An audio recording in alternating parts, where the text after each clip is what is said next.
Good evening, everyone, especially to our instructor, Mr. John Really Canyon Salas. Good evening, sir.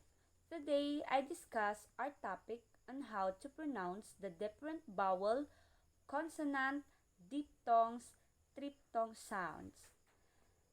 And another topic is stress pattern and intonation pattern.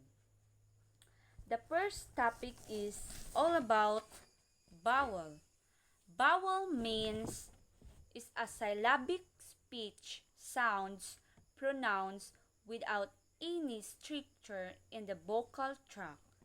The example of vowel sounds is the a, I, o. A, a is for air. I is for egg. E is for ink. O. O is for orange. A is for umbrella. These are the example of vowel. The second is consonant.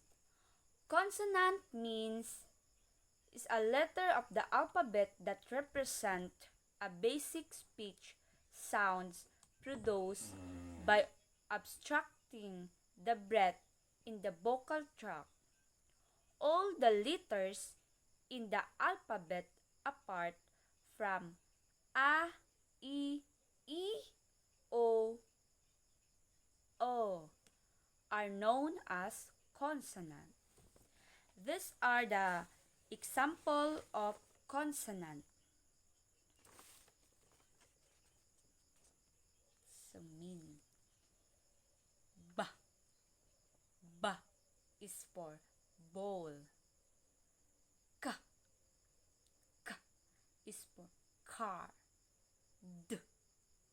D is for dog. Is for fox. G. G is for grapes. H is for hat. J. J is for jet. K. K is for K. L. L is for love. M. M is for mouse. N. N is for net. P. P is for paint. Qua. Qua is for quen. R. R is for rabbit. Sh. Sh is for sun. T. T is for tiger. V. V is for vase. W. W is for witch. X. X is for x-ray. Y. Y is for yarn. Z. Z is for zebra. These are the example of the consonant sounds. The third is the diphthongs. Diphthongs is the process of moving from one vowel sound to another is called gliding, which is why another name for a diphthong is a gliding vowel, but they are also known as compound vowels, complex vowels, or moving vowels. These are the example of diphthongs. There have 8 example of diphthongs. The first is iya. Iya is for hair. A. A is for day. O. O is for cure. Oi. Oi is for boy. O. O is for crow. A. A is for cheer. I. I is for May. Ow. Ow is for cow. These are the example of diphthongs. The fourth is triphthong. Is a glide from one vowel to another and to a third, all produced rapidly and without interruption. These are the example of triphthongs. There have five example of triphthongs. The first example is Aya. Aya is for player. Oya. Oya is for royal. Awa. Awa is for hour. Aya. Aya is for fire. Owa. Owa is for lower.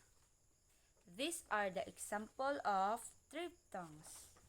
And let's proceed to the another topic is the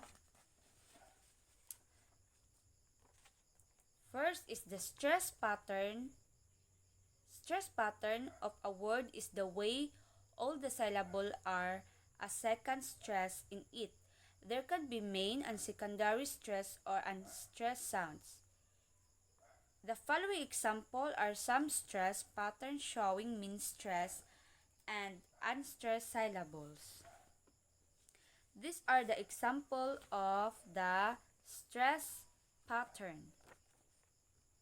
First is the keyboard. Keyboard. But we can see these are the syllables in the second syllables. Second is the conduct. Conduct. Computer. Computer. Microphone. Microphone. Education. Education. These are the example of the stress pattern. The intonation is about how we say things rather than what we say. Without intonation, it's impossible to understand the expression and thought that go with words. There have two basic patterns of intonation. First is falling intonation and rising intonation. Falling intonation is you go down in a beat, and the rising intonation is you have to raise slightly the pitch at the end of the sentence.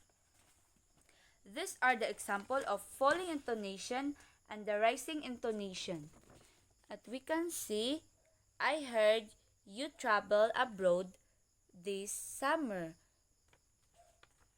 She's talking we go to abroad.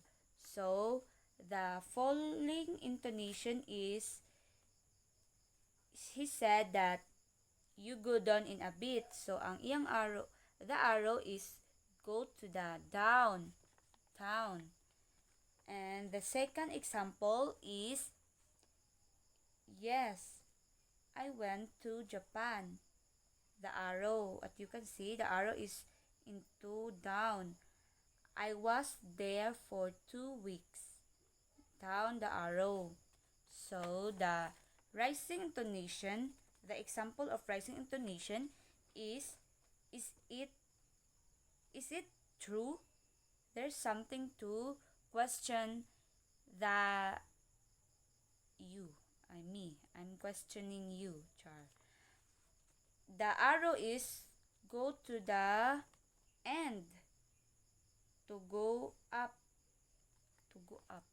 to go up. Then, do you like to go there again? So, there's some questioning this example. So, that's all about our topic, and